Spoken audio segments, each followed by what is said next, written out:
welcome to another episode of Business Acumen. Your host, Joe Mans, Roy Browning, and Joe. Today we're going to talk about growth, and specifically, how fast should a company grow? What do you think about that? I think it's really important to have a growth strategy and a plan for your growth.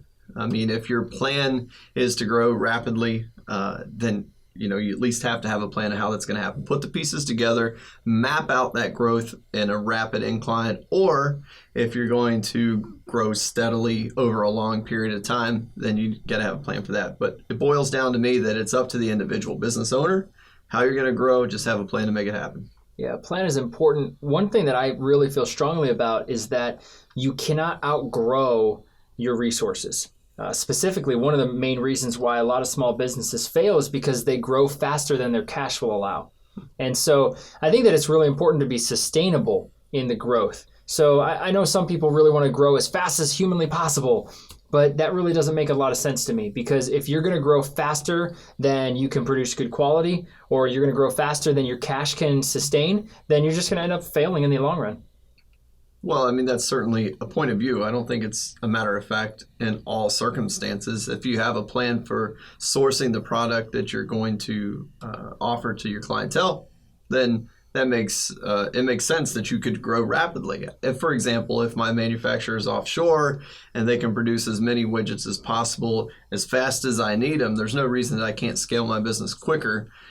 If I'm looking at my resources and my resources tell me that I can only scale at a certain pace, then I need to have a plan to scale at that pace. But I think that the plan should follow as much growth as you can possibly handle over a period of time that makes sense and you're able to source through your resources. Yeah, it's really important to make sure that you don't outgrow your plan. And I agree that having a plan is key.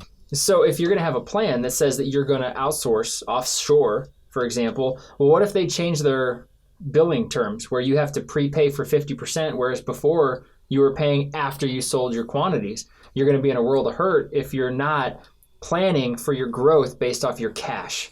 You cannot anticipate every possible change that's going to occur in business. That's a fact. So if you have a value chain that is going to source you all the widgets that you could possibly need over a period of time, and they change the rules in the middle of the game, that doesn't mean that you failed to plan properly, but you can only plan according to the information you have available. And that's going to be in any business, in any situation. So I don't think it's fair to bring in some sort of what-if scenario if someone started to bill you differently or all of a sudden they cannot produce. Your plan should have a backup plan. If vendor A cannot source or fails to produce, who's vendor B going to be? Who is my backup, and how do they compare to vendor A? That's part of your plan, is your contingency. Well, I'm glad you said that, because I bet you that the majority of small businesses that did fail didn't have a plan A or a plan B. I would agree with that. Yeah. Or the cash flow to sustain. Exactly. And the cash flow has to be part of your plan. There's so many pieces to this thing, whether it's your marketing piece or it's your value chain or it's your cash flow. All those pieces have to be in place to be part of the larger plan. And as long as you have a plan in place that will support your growth strategy, there's no wrong answer. Yeah, but there are, I think, some things that you can take away from this to say how you can grow faster while still being sustainable. For example, if you systemize and build processes around the way that you do things, then you know that the bigger that you get, you're going to follow the same process along the way. Having a plan A and a plan B is key. And for that matter, making sure that whatever your plan is, that you don't outgrow what you're able to produce, what you're able to afford without some sort of a backup funding source. That's one of the biggest reasons why businesses fail, again, is because they don't have the cash to sustain the growth that they're experiencing. So put a plan together and make sure that you have the resources to back it up. I still say grow as fast as you can, just have a plan to make it happen. Hey, to sum it up, Joe is 100% correct that you have to have a plan. You have to have a plan to get from point A to point B. How do you get a plan? You start with a goal. Where do you want to be? You put that plan together, put a plan B together, but at the end of the day, make sure that your plan includes the resources that you need to back up that plan. Absolutely.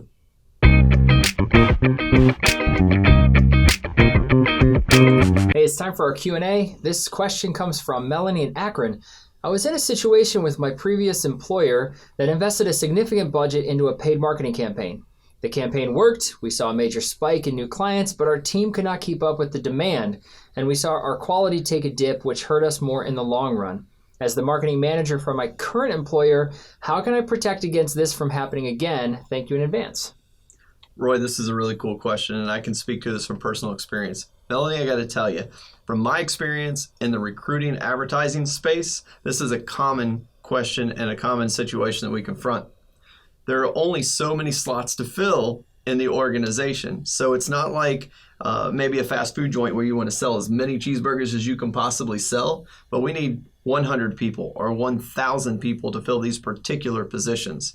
That's where a solid marketing plan comes into play. If you're able to predict your ROI, you'll know exactly how much is going to come in and how much production is going to be required in order to fulfill whatever that ROI is. So check with your operations team, check with your production team, whoever that is, make sure that they can fulfill the demand that your marketing plan is going to produce. And if it's more demand than the resources available to fulfill it, you might want to scale that back, because ROI is not just a one-way street. You're going to bring in the business, they're going to have to fulfill it.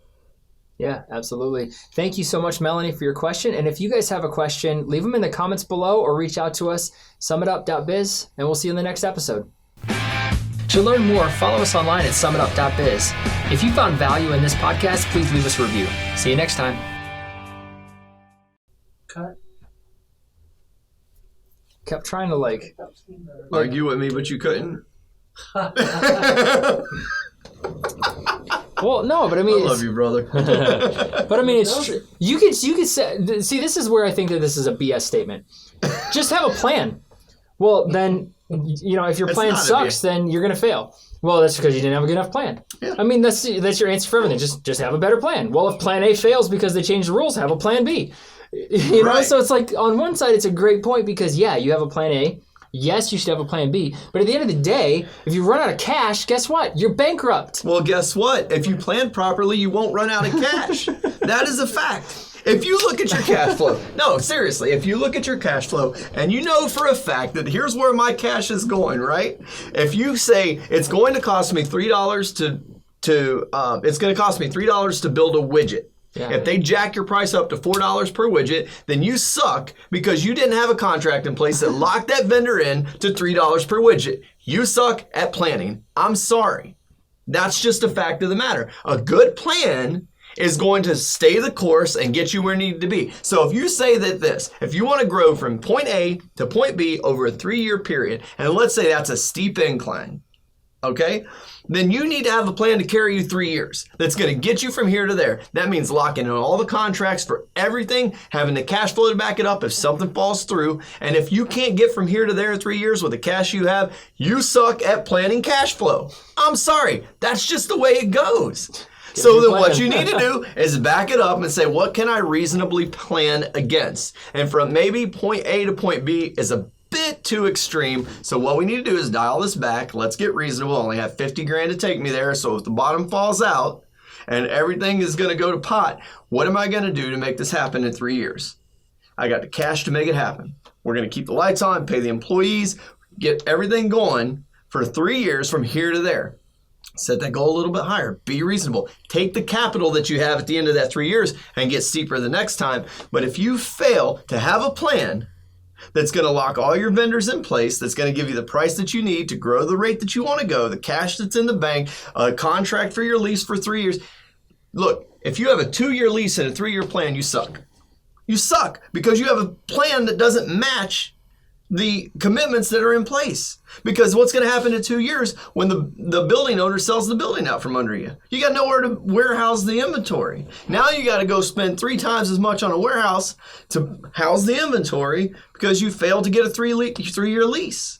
Or if you can't negotiate a 3-year lease, you need to have a 2-year plan because that's all your contract's going to take you to. So planning is not BS. I'm sorry, planning is not BS. Yeah, but from the same man who says to me, you don't have to focus on the plan, focus on the goal because the plan's going to change. Build a plan, and that if it's a good enough plan, you can focus on the goal because the plan will take care of itself. Yeah, but the plan has to change. I'd agree with you. Then we'd both be wrong. All right. Can we sum it up now? Now that we got Joe's rant on camera? Dude, everything after the word cut is what we're going to use. For real. That was...